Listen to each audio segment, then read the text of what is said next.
Hello and welcome to fun English class, जहां आप मेरे यानी कि सिमरन के साथ सीखते हैं इंग्लिश अपने घर बैठे बैठे अपने कंफर्ट में और बहुत ही मज़ेदार तरीके से। तो दोस्तों, आज मैं आपके लिए कुछ बहुत ही इंटरेस्टिंग लेकर आई हूँ। दोस्तों, बहुत बार ऐसा हो जाता है कि दूसरा बंदा कुछ बोलता रहता है और हमारे पास कुछ भी कहने को नहीं होता। कभी कभी अंग्रेज़ी में तो छोड़ो, हिंदी में भी हमारे पास कुछ कहने को नहीं होता। पर हिंदी को फ़िलहाल रहने देते हैं। इंग्लिश में आज मैं यानी कि सिमरन आपके लिए लेकर आई हूँ कुछ ऐसे कॉमन इंग्लिश फ्रेजेस जो आप बहुत ही कॉमनली किसी से रूटीन में या डेली लाइफ में बातचीत कर रहे हो तो आप उनको यूज़ कर सकते हैं। ऑल्सो मैं वीडियो के एंड में आपसे एक ऐसी टिप शेयर करूंगी कि आपकी लाइफ में कभी ये वाली सिचुएशन आएगी ही नहीं जहां आपके पास कुछ बातचीत करने को ना हो, हिंदी में भी और इंग्लिश में भी। तो दोस्तों, वो टिप सुनने के लिए आपको मेरी पूरी वीडियो देखनी पड़ेगी। और हाँ, पूरी वीडियो देखते देखते आप ऐसे ही कॉमन इंग्लिश फ्रेजेस भी झटपट सीख जाएंगे। तो फटाफट से अपना पेन और पेपर पकड़ लीजिए और ध्यान से सुनिए कि मैं कौन से फ्रेजेस कहना चाह रही हूँ। दोस्तों, तो बातचीत करने से पहले या जब हमारी बातचीत किसी से शुरू होती है तो हम अपना नाम बताते हैं, जाहिर सी बात है। फिर उसके बाद अगर हमें वो व्यक्ति बहुत पहले से जानता हो तो हम उनका हालचाल पूछ लेते हैं। तो हालचाल पूछने के लिए कुछ सेंटेंसेस जो हम कॉमनली यूज़ करते हैं वो कुछ इस तरह है। जैसे कि आप उनको ये बोल सकते हैं, हाउ आर यू डूइंग, मतलब आप कैसे हैं। या फिर हाउ हैव यू बीन, मतलब कि फिर से आप कैसे हैं। या फिर फ्रेंड्स के स्टाइल में जैसे जोई बोलता है, हाउ यू डूइंग, मतलब कि आप ठीक ठाक है, क्या हालचाल, आप क्या कर रहे हैं। या फिर आप उनसे बातचीत जब कंटिन्यू कर रहे हैं तो आप उनसे पूछ सकते हैं, हाउ इज़ योर लाइफ बिन, मतलब कि आपकी ज़िंदगी कैसी रही। ये कुछ ऐसे बोलते हैं, हाउ इज़ योर लाइफ बिन, मतलब कि आपकी ज़िंदगी फ़िलहाल कैसी चल रही है। ओके दोस्तों, कई बारी हमें कोई क्वेश्चन पूछता है और हमें उसका जवाब नहीं आता, या फिर हमें जवाब पता होता है पर हम उसको लेके श्योर नहीं होते। तो हम उन सिचुएशंस में आ या फिर मुझे नहीं पता के अलावा इंग्लिश में ये कह सकते हैं, I seem to have some doubt। मैंने कहा I seem to have some doubt। या फिर simply I have a doubt or two, मतलब कि मुझे इस चीज़ में थोड़ा सा शक है, या फिर मुझे पक्का नहीं पता, या फिर मैं इस चीज़ को लेके श्योर नहीं हूँ। तो आप ऐसे भी बोल सकते हैं। अच्छा दोस्तों, एक ऐसा सेंटेंस है जो literally Hindi to English transfer है। हम ऐसे कहते हैं ना, बेटे एक काम कर, तू ना यहाँ से हट जा, यहाँ मुझे बैठना है। तो वो एक काम कर वाले फ्रेज़ को हम इंग्लिश में बोलते हैं, do one thing, please move aside, let me sit. तो हम इसे कुछ ऐसे बोल सकते हैं। तो फिर अब ऐसे नहीं बोलना कि बेटे एक काम करो, आप यहाँ से उठ जाओ। तो आप ये बोल सकते हैं, please do one thing, can you move aside, जिसका मतलब है कि आप यहाँ से उठ जाइए और ये काम कर लीजिए। ठीक है दोस्तों, कई बारी बातचीत करते समय हमें किसी की बात अगर समझ ना आए, मैं ये बता रही हूँ कि अगर बातचीत करते समय आपको किसी की बात समझ नहीं आ रही है और आप उनसे पूछना चाहते हैं कि आप इसका मतलब क्या कहना चाह रहे हैं या आप क्या बोल रहे हैं, मुझे समझ नहीं आ रहा, तो आप इसको कुछ ऐसे बोल सकते हैं, कैन यू प्लीज़ एक्सप्लेन, मतलब कि क्या आप इस चीज़ को मुझे अच्छे से समझा सकते हैं। कि कैन यू एक्सप्लेन, सिंपल। देखा दोस्तों, बहुत सिंपल है ना ये। जी हाँ दोस्तों, बहुत सिंपल है ऑलरेडी। और फन इंग्लिश क्लास ऐसे ही बड़े ही मज़ेदार तरीके से आपके लिए लेकर आता है इंग्लिश जो आप सीख सकते हैं हमारे साथ। दोस्तों, जब हमारी चाय में शक्कर ज़्यादा हो जाती है या फिर हमारी कॉफ़ी में चीनी ज़्यादा हो जाती है और कोई हमसे ये पूछता है would you like to have some more sugar, तो आप उनको ना ना ना ना ना ऐसे बोलते होंगे। तो अब नहीं बोलना है ऐसे, मैं बताती हूँ कैसे बोलना है। अगर कोई आपसे ये बोले कि would you like to add some more sugar, तो आप उनको बोल सकते हैं ना की जगह I am good, thank you. इसका मतलब कि जितना आपके पास है वो आपके लिए संतुष्ट अमाउंट है, यानी कि वो आपके लिए ठीक अमाउंट है, आपको उससे ज़्यादा और नहीं चाहिए। और thank you is a normal gesture, यानी कि जो हमारे बिहेवियर या एटिकेट्स जो हम बचपन से सीखते आए हैं। तो दोबारा से, would you like to have some more sugar in your tea, I am good, thank you. दोस्तों, कई बारी कुछ ऐसी सिचुएशन होती है जहां आप सोच में पड़ जाते हैं कि क्या हो गया या फिर ये मैंने क्या कर दिया।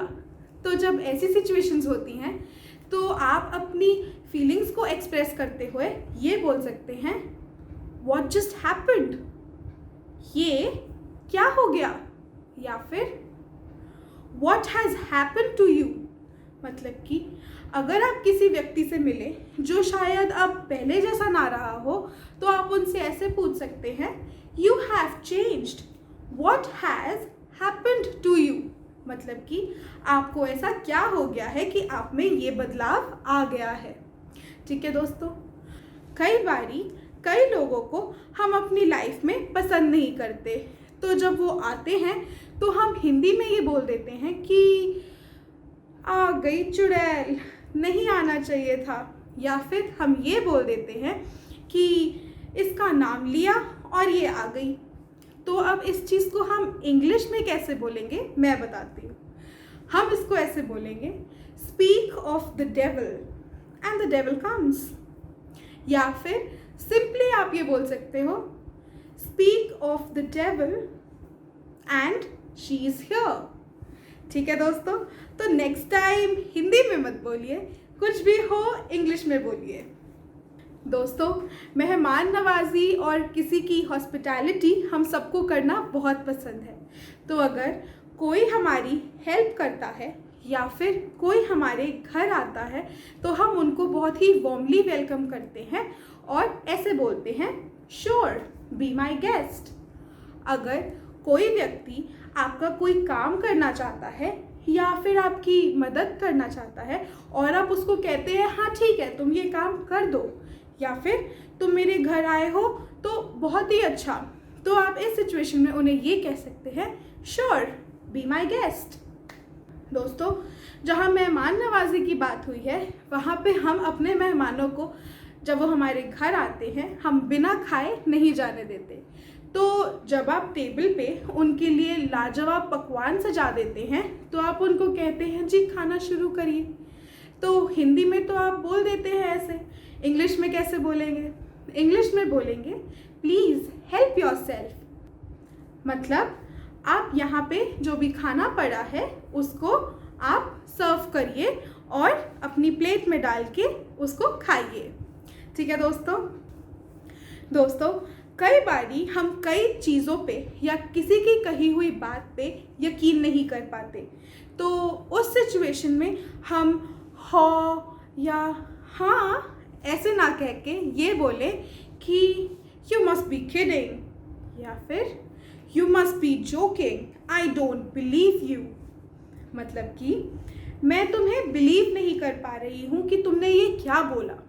ठीक है, तो उन सिचुएशंस में ऐसे हो या हाय ऐसे ना कहते हुए ये बोल सकते हैं you must be joking right, या फिर यू मस्ट बी किडिंग। दोस्तों, जब हमारे फ्रेंड्स या रिलेटिव्स हमारे घर आते हैं तो हम उनको ये ज़रूर कहते हैं अच्छा जी आप ही अपना ही घर समझिए, बैठिए यहाँ पे खाना खाइए। तो ये अपना ही घर समझिए वाली फीलिंग को आप इंग्लिश में कुछ यूँ बोल सकते हैं please make your self comfortable, या फिर make your self at home. इसका मतलब वही है कि आप अपने आप को कंफर्टेबल करिए, जी आप ही का घर है, आप इंजॉय कीजिए, कुछ इस तरह। ठीक है दोस्तों, अगर कोई व्यक्ति बहुत ही मेहनत कर रहा है और आप उनका हाथ बटाना चाहते हैं, या किचन में अगर आपकी मम्मी कुछ काम कर रही है और आप उन्हें कहना चाहते हैं कि मम्मी मैं भी आपकी हेल्प करती हूँ, तो आप उनको ये बोल सकते हैं, would you like a hand. इसका मतलब ये नहीं है कि आप उनको अपना हाथ काट के दे रहे हैं। इट सिंपली मीन कि मैं आपका हाथ बटा दूं, यानी कि आपकी मदद कर दूं किसी भी काम के लिए। ठीक है दोस्तों। अच्छा दोस्तों, कई बारी जब बातचीत करते हैं हम, तो हमें कुछ ऐसी चीज़ें पता चलती हैं जो हमें पहले नहीं पता होती, और उनमें से कई चीज़ें हमें इतनी अनोखी और इतनी अद्भुत लगती हैं और बहुत ही इंटरेस्टिंग भी लगती हैं। तो दोस्तों, अगर कोई आपसे कुछ ऐसी बातचीत कर रहा है जिसमें आप थोड़ा अटक जाते हैं और जो आपने शायद कुछ पहली बार ही सुना है, तो आप उनसे ये बोल सकते हैं, ओके दैट सीम्स इंटरेस्टिंग। मतलब कि ये कुछ इंटरेस्टिंग लगता है, ये कुछ नया लगता है, कुछ अद्भुत लगता है, या फिर अगर कुछ मज़ेदार लगता है तो दिस सीम्स एक्साइटिंग। मतलब कि ये कुछ एक्साइटिंग लगता है। तो दोस्तों, था ना ये आसान। एक और सेंटेंस और फिर मैं आपको बताऊंगी वो वाली टेक्निक जिससे आप ये और बताओ वाली सिचुएशन से बिल्कुल ही बच सकते हैं। दोस्तों, बहुत बारी ऐसी सिचुएशन आती है कि हमारे फ्रेंड्स हमसे कुछ गुड न्यूज़ शेयर करते हैं। अरे मेरा प्रमोशन हो गया, अरे मेरी शादी होने वाली है, अरे मैं यहाँ से लंदन जा रहा हूँ, या कुछ भी। तो हम उनको रिवर्ट करने के बजाय हम उनको पहले मुबारकबाद देते हैं और बोलते हैं कॉन्ग्रेचुलेशन, चल पार्टी दे। तो हम इंग्लिश में बोलते हुए और अपनी खुशी जताते हुए उनको ये बोल सकते हैं, brother I am happy for you. मतलब कि कॉन्ग्रेचुलेशंस ब्रदर, मैं आपके लिए खुश हूँ, ये बहुत ही खुशी की बात है। तो दोस्तों, टाइम वेस्ट ना करते हुए मैं अब आपको वो टेक्निक बताती हूँ। तो दोस्तों, कई बारी जब आपको कोई बात बताता है और आपको उस बात का पता नहीं होता और आप किसी और को जताना नहीं चाहते कि आपको ये बात नहीं पता, या फिर आपको ये पता है कि उसके बात ख़त्म होने के बाद आपको और बताओ, या ऐसा कुछ करना पड़ेगा कि ऐसी सिचुएशन बन जाएगी कि आप कुछ बोल ही नहीं पाएंगे या आपको कुछ समझ ही नहीं आता, तो आप सिंपली उनकी बात से कुछ वर्ड्स कनेक्ट करके अपनी ही नई बात शुरू कर सकते हैं। जैसे कि अगर आपसे कुछ कोई बोले कि I have been to London and London was very beautiful, I saw London I there. तो यहाँ लंदन का बहुत इस्तेमाल हुआ है, तो आप बोल सकते हैं, yes London is so nice, I would also want to visit there. मतलब जो उन्होंने विजिट और लंदन की बात करी, वही बात आप कर रहे हैं। तो इससे आपकी बातचीत भी बनी रहेगी और वो फिर आपसे से आगे कुछ पूछेंगे, कुछ बातचीत करेंगे, तो आप यहाँ से अपनी बातचीत कंटिन्यू कर सकते हैं और वो और बताओ वाली सिचुएशन से बच सकते हैं। तो बहुत ही सिंपल है कि जो कुछ भी बंदा बोल रहा है आप उसको रिपीट कर सकते हैं, या फिर उसमें से कुछ वर्ड्स चूज़ करके एक बहुत ही सिंपल सा सेंटेंस बना सकते हैं। ठीक है दोस्तों, तो आपको ये ट्रिक कैसी लगी कमेंट सेक्शन में कमेंट कीजिए और मुझे बताइए कि आपको ये वीडियो कैसा लगा। Do like my videos, subscribe to our channel and do share, ताकि आपकी फ्रेंड्स, आपकी फैमिली, आपके रिलेटिव्स भी इंग्लिश सीख सके।